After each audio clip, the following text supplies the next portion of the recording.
இந்த தேவனால் நிச்சயம் நான் ஆசீர்வாதம் பெற்றுக்கொள்ளுவேன்.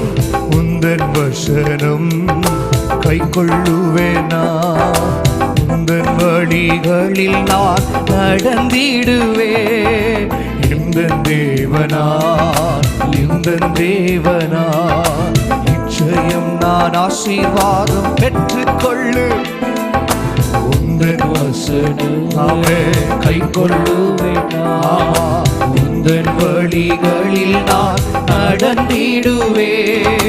தேசத்திலும் ஆசீர்வாதமாயிருப்பே,